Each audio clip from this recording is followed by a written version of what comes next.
Hi everyone, I'm Anne and welcome to Can't Beat Plants. So my very first YouTube video, and I just wanted to introduce myself. I am a cancer survivor. In 2013 I was diagnosed with breast cancer and I made a switch to a plant-based diet. At the time there was not a lot of blogs and all kinds of recipes and all the stuff that there is today. It was hard in a restaurant. It was hard eating at home.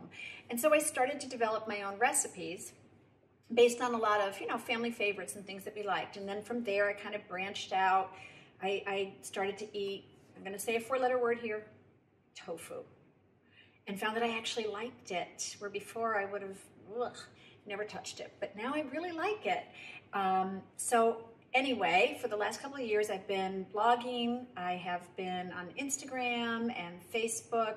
I do video demonstrations for clients of mine. And so I thought that it was about time, the dinosaur here, to get onto YouTube. So what I'm going to show you today is the very first recipe that I ever posted was for kind of a little fritter. And it was a bunch of vegetables and a little bit of flour, and then I kind of fried them and they were really cute. And now I look back at the picture and I'm like, oh no, so much wrong with that. So I'm gonna do a twist on them today though. And so instead of showing you the original, if you want to see that, you can go to my blog, which is Can't Beat, B-E-E-T, plants.com. And the original recipe is there, but what I'm going to show you today is, like I said, something a little different, a little twist. So what we're gonna do is I'm just gonna take my little grater. If you have a food processor that has a blade in it that grates, go for it. I have this little tiny one. It doesn't have anything. So I'm using the hand grater. So I have half a sweet potato here. You could do this in the original recipe. It's beets and carrots, and you can do that, but it's winter and I'm using what I have because have you been out at the stores lately? Yeesh, a lot of empty shelves. Holy cow, a lot of empty everything. So I'm going to grate this sweet potato, this half a sweet potato. It wasn't a really big one. I would say probably if I packed it would be maybe half a cup. I'm gonna tell you, I did make some of these a few minutes ago because I wanted you to see the finished product, and I'm gonna do this recipe for you from beginning to end. I can't promise to do that every single time because some stuff is gonna require baking time in the oven, and while I really don't object to eating 36 muffins by myself, sometimes it's not the best idea. So I may be putting things, kind of editing as I figure out how. This is where my nephew's gonna come in. Doesn't know it yet. It's gonna be a big part of this. Okay, so I've got my little sweet potato and I'm gonna try to keep the skin on my fingers and not go down to the kind of bottom of that. And I'm gonna just throw this into a bowl. This is a really easy, fast recipe, honestly. And you can customize it. This is half of a small onion. I'm not putting this in the food processor because I don't want to add a lot of liquid to this because I'm going to add the liquid that I want. So I'm kind of controlling the amount of liquid.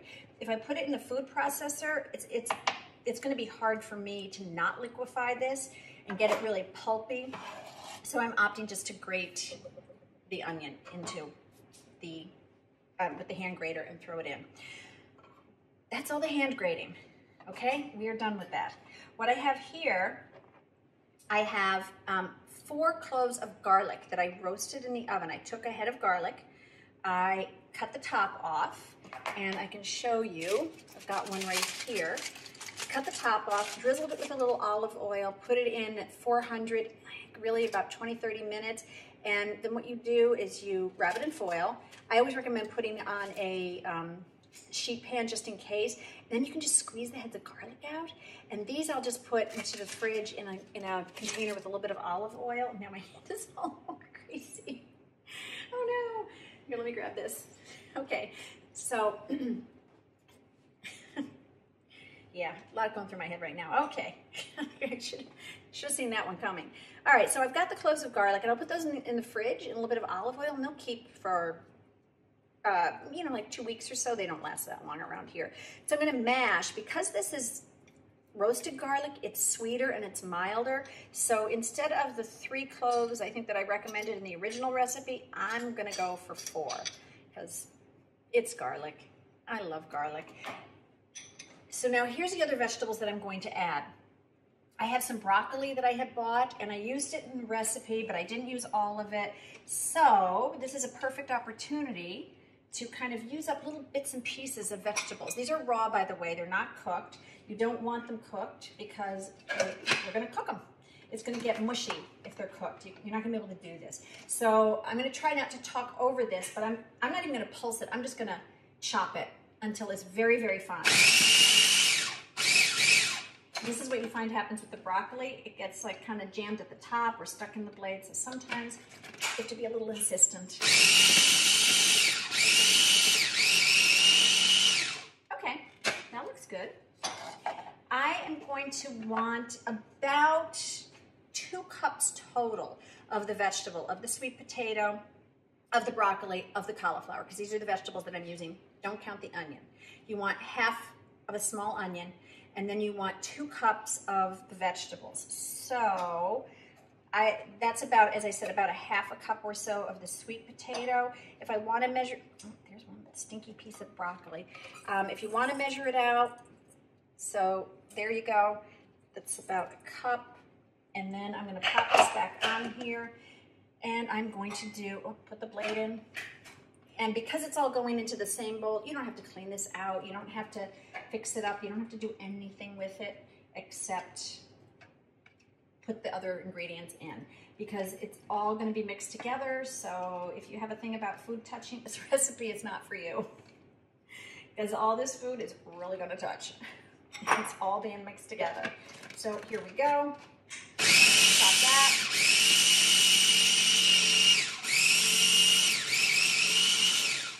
And also a couple pieces here.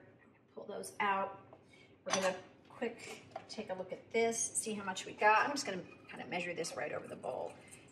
And we got a little more than a cup here, which is fine because again, our goal is to have, you know, at least 2 cups. Sorry, that was a 3/4 cup measure. I said 1 cup, that was a 3/4 cup. Goal is 2 cups of veggies. That's it. Super easy. I'm gonna take actually, let me get my spoon, which I left over here. I'm gonna give this a quick mix before I put the other ingredients in, but we're really almost done and we're ready to go with these. So what I'm going to add to this is a teaspoonful of salt. And I don't want, I don't like things overly salted. And then I can add pepper, except that I'm not a huge fan of pepper, but you feel free. You do you. Add pepper, go crazy. I'm going to do a half a cup of oat flour. So this is gluten-free oats. Not all oats are gluten-free. This one happens to be. I am using Bob's Red Mill because I can buy the big bags of them. And don't worry about buying oat flour. Buy the rolled oats, not the quick cooking, not the extra thick, rolled oats. Take the rolled oats, put them in blender, make your own flour. Super easy. Half a cup of oat flour, in it goes. And the next thing I'm going to add is the liquid from a can of chickpeas. Or you could do cannellini beans. I don't want a dark bean color here, like if you're doing black beans or pinto beans, not your best choice. This is half a cup. It's called aquafaba. If you're not familiar with it, it is literally just the liquid from a can or a box or whatever of chickpeas, or if you make your own, it's the liquid. If you make your own, you probably know what aquafaba is. But if you're new to this whole idea of, vegan cooking, it's called aquafaba. It can be used as egg whites. It can be used as an egg in recipes, and that's what I'm using it as here. I'm using it as an egg. So mix this around really well. See, these would make just perfect little fritters. Sorry, I think I had something stuck. I ate some before. It's stuck in my teeth. I can feel it. I'm so classy. And I entertain myself. I don't even need you. Here we go. Oh boy. So I've got this really just mashed up, mixed up. So here is what we're gonna do. It's a little bit different. I got a waffle maker. So we are going to make waffles with this. I'm gonna plug this in because this will get, it should heat up quickly because as I said, I made a batch of this before. I'm gonna show you the finished product.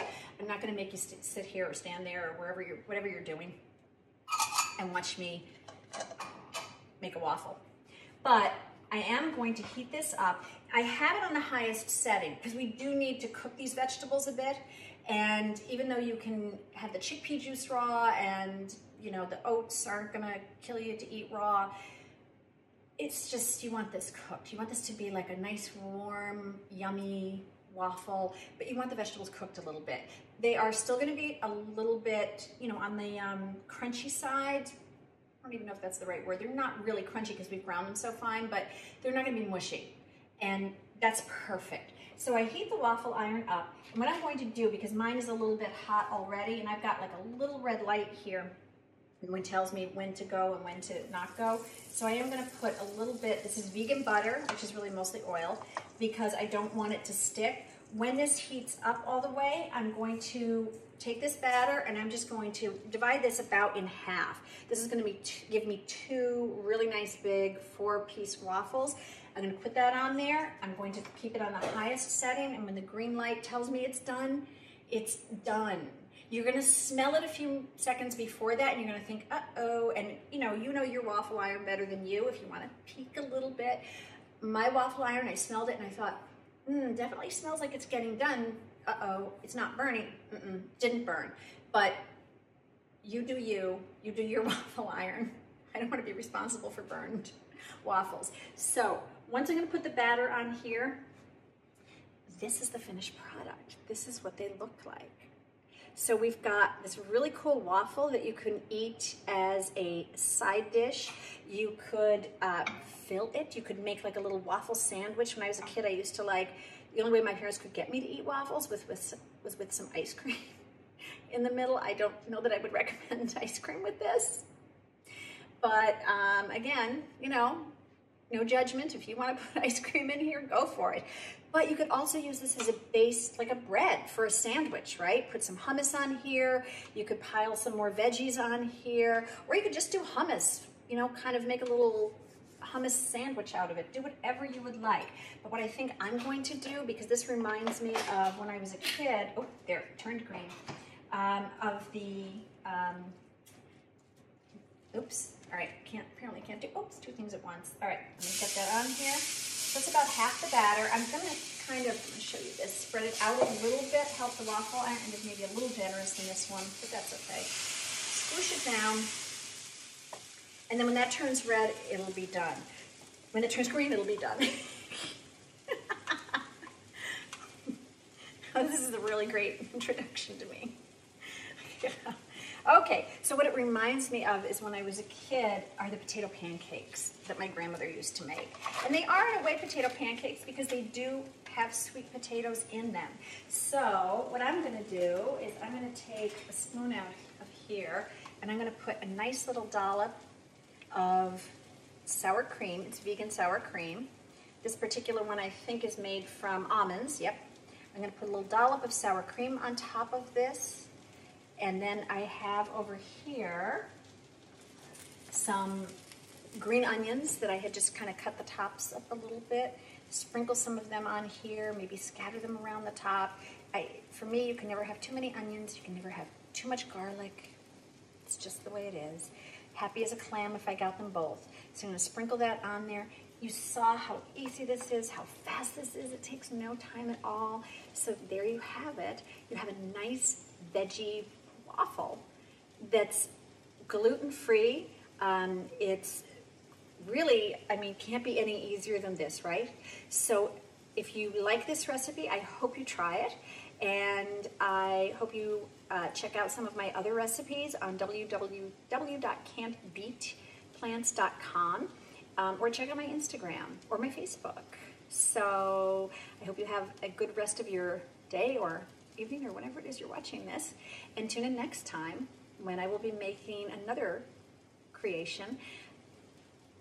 Who knows what it'll be? Bye.